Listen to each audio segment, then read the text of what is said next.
Rocker Pat here. All right, guys. Well, today's the day that we're going to have a little talk about the difference between a fucking engine and a motor. We don't work on motors.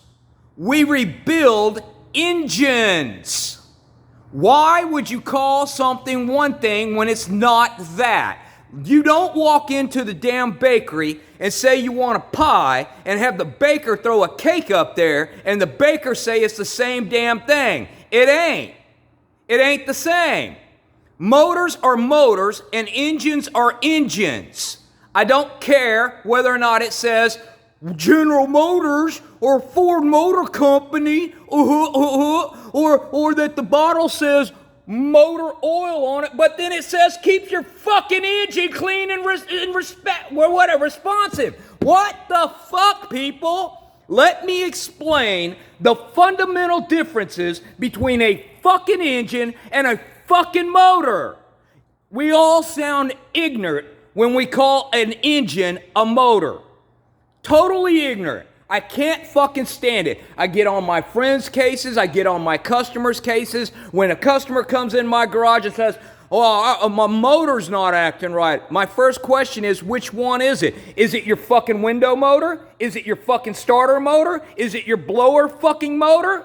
You're not going to walk into the goddamn parts store and say, that's a goddamn fucking, can I get a blower engine? I need a starter engine for my car. How about a window engine for my window so to go up and down? You don't say that. You call it a motor because that's what it is. It's a motor. Now, let me explain to you what the difference between a motor is and an engine. Number one, engines are all internal combustion. Period. All engines are internal combustion. All engines are also not self-contained, but they build their own, they're self-sufficient. They don't need another machine to make them operate. You follow me? This needs something else to make it operate. That battery. This. That battery. This. That battery. But these are not the only motors. Right here and there is a motor. It's called a pneumatic motor. In there is a pneumatic motor. But this needs something else to make it operate. Another machine to make this operate. The biggest fundamental difference between an engine and a motor. Motors only consume energy. Motors also need another machine to make them operate. In the case of this, air compressor right there. Another machine has to make the energy in order to make that air tool operate. Also, the biggest thing that makes the difference, that makes a motor's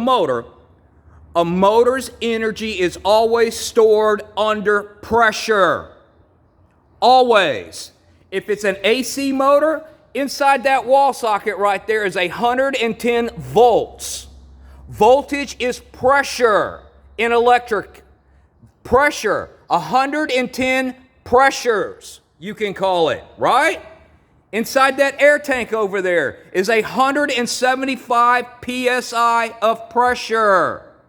Always. Motors have their energy stored under pressure. There are three types of motors. One, the electric motor.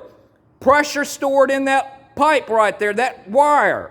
Two, you have the pneumatic motor.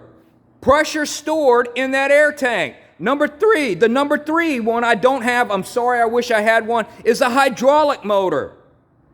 If you work on an excavator or something like that, there's a hydraulic motor that makes that thing crawl forward and backwards. 3,000 to 5,000 psi, maybe 20,000 psi is making that thing work. You have never changed the oil in a motor.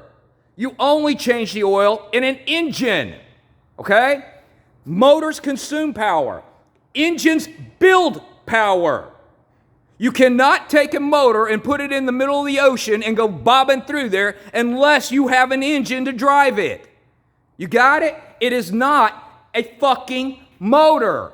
It's an engine. We rebuild engines, not motors.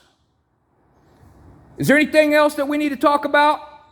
You're not misspeaking. You've just had a habit of saying motor when you really mean engine. Go to the store and ask for a window engine, a blower engine, a starter engine. Go ahead. Let's see what they look at you like. Y'all keep rocking and a rolling and a rolling and a rocking. It's been annoying the crap out of me for a long time. It ain't a cake, it's a pie. It ain't an orange, it's an apple. Words have meanings.